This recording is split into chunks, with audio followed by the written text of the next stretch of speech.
ఇక మాజీ మంత్రి అనిల్ కుమార్ కు ఎమ్మెల్సీ బీదా రవిచంద్ర కౌంటర్ ఇచ్చారు. కాకానిపై అక్రమ కేసులు పెట్టి వేధిస్తున్నారని అనిల్ మాట్లాడటం హాస్యాస్పదంగా ఉందన్నారు. అయితే కాకాని అక్రమంగా మైనింగ్ చేయలేదని జగన్ నుంచి అనిల్ వరకు చెప్పగలరా అని క్వశ్చన్ చేశారు.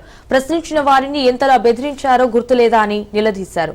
సోమిరెడ్డి నిరసన చేస్తే హిజ్రాలను తీసుకెళ్లి దాడులు చేయించిన నీచ చరిత్ర వైసీపీది అని అన్నారు. కార్యదర్శి మైనింగ్ సేఫ్టీ అధికారులు ఆనాటి ప్రభుత్వ ప్రధాన కార్యదర్శి జవహర్ రెడ్డి, ఆనాటి డీజీపీ రాజేంద్రనాథ్ రెడ్డి, ఇక్కడ ఉన్నటువంటి కలెక్టర్లకు ఎస్పీలకి సోమిరెడ్డి చంద్రమోహన్ రెడ్డి గారి ఫిర్యాదులపై ఇన్ఫర్మేషన్ తెప్పించుకొని కాకాని గోవర్ధన్ రెడ్డి అక్రమ మైనింగ్ చేస్తున్నాడని నిర్ధారణ చేసుకున్నారా లేదా తెలియజేయండి. ఈరోజు జవహర్ రెడ్డి లేడు, రాజేంద్రనాథ్ రెడ్డి లేరు డీజీపీ సిఎస్ గా.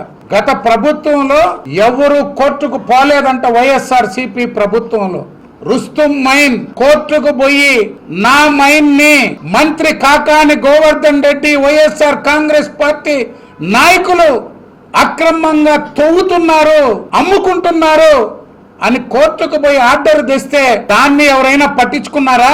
ముఖ్యమంత్రి నుంచి ఈ జిల్లాలో కలెక్టర్, ఎస్పీ సోమిరెడ్డి చంద్రమోహన్ రెడ్డి గారు ఎప్పుడు పోయారు? కాకాని గోవర్ధన్ రెడ్డి అయ్యా నా మైన్ లో జొరబడి తవ్వుతున్నాడు, ఆనాటి కలెక్టర్, ఎస్పీ చేతులు కట్టుకొని కూర్చుంటే ఈ జిల్లాలో మంత్రిగా పనిచేసిన సోమిరెడ్డి చంద్రమోహన్ రెడ్డి గారి మీద ఇజ్రాయల్ చేత దాడి చేయించిన నీచ చరిత్ర మీది. కాకాని దోపిడీ నిరూపించేదానికి ప్రభుత్వం సిద్ధంగా ఉంది, దానికి మీరు సిద్ధమా అని వైఎస్ జగన్మోహన్ రెడ్డి తాత రాజారెడ్డి వేమిరెడ్డి